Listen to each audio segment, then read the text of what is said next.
नमस्कार मित्रों, मैं उदय कुमार, जिलाध्यक्ष अनुरक्षक संघर्ष समिति पटना। मित्रों, बहुत से अनुरक्षक बंधुओं का यह शिकायत मिल रहा है कि हम लोग जब से इस योजना में कार्यरत हैं, आज तक 1 रुपया का मानदेय का भुगतान नहीं किया गया है और उल्टे पीआरडी निश्चय शब्द से बिना कोई लिखित सूचना का और बिना कोई भुगतान किए हुए हम लोग का नाम हटा दिया गया है। तो भाई, ये तो सरासर गलत है और मैं आपको बता देना चाहूँ कि अभी तक पूर्व के अनुरक्षकों का हटाने का कहीं से भी कोई लिखित आदेश नहीं आया है। समय समय पर पंचायती राज विभाग के संकल्पों और कंडिकाओं में संशोधन किया गया है, जिसके तहत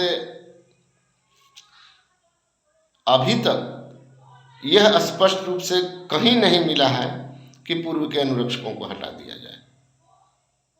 अब बात रह गई भुगतान की,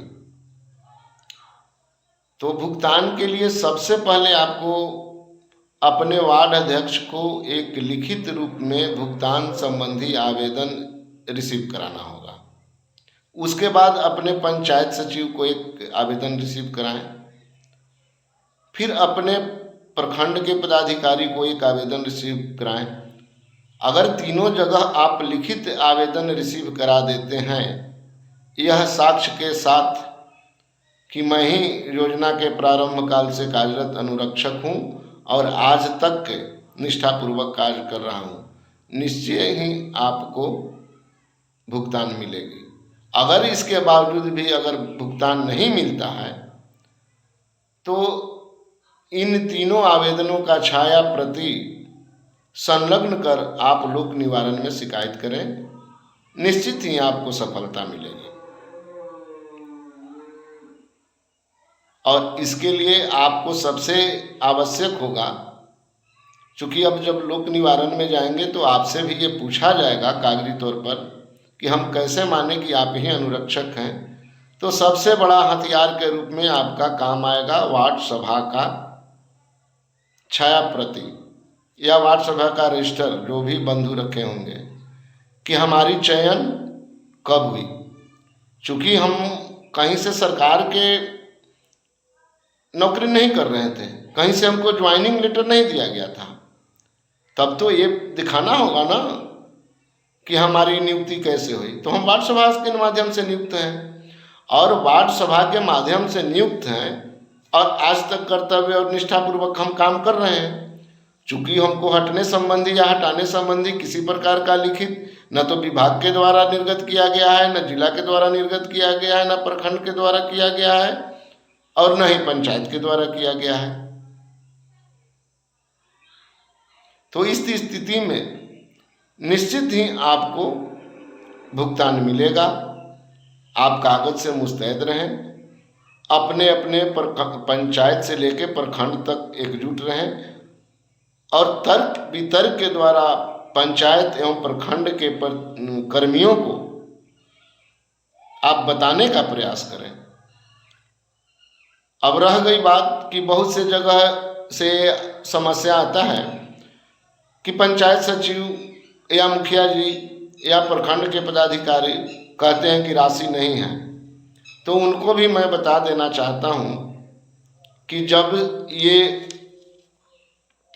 योजना धरातल पर आई थी, हर घर नल का जो जल, तो इसको सतत संचालन और रख रखाव के लिए भी नियमावली बनी थी। तो उस नियमावली के अनुसार, चाहे संकल्प कोई हो, कंडिका कोई हो, उसके अनुसार स्पष्ट निर्देशित है कि 15वीं वित्त आयोग की राशि पंचायत को प्राप्त होने के 1 सप्ताह के अंदर पंचायत सचिव WIMC के खाते में, यानी वार्ड क्रियान्वयन प्रबंधन समिति के खाते में 4000 रुपया प्रति माह की दर से स्थानांतरित करेंगे, जिसमें 2000 रुपया अनुरक्षकों का मानदेय भुगतान होगा और 2,000 रुपया से उसका रख रखाव यानी छोटा मोटा मेंटेनेंस का काम किया जाना था।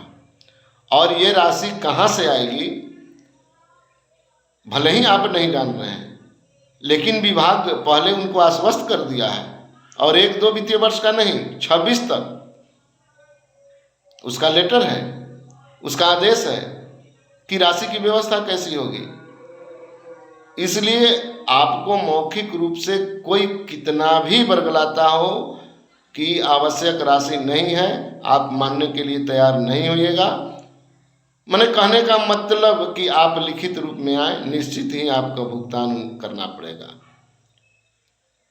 धन्यवाद मित्रों। चूँकि वीडियो बहुत लंबा और उबाऊ हो रहा है, इसलिए मैं दूसरे वीडियो के माध्यम से पोर्टल से नाम हटने के बारे में चर्चा करूंगा। धन्यवाद।